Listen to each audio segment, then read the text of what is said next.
ঈদ উল ফিতর 2026-এ ভেড়ামারা বাজার কেমন জমে উঠেছে আসুন দেখে নেই এক পলকে।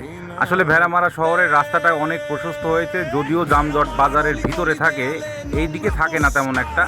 এই যে তেল পাম্পে 200 টাকার করে তেল দিচ্ছে, সিরিয়াল কত, তেল ফুরিয়ে গেছে, তেল ফুরিয়ে করে গেছে বলে বাঙালিরা যেভাবে লেগেছে।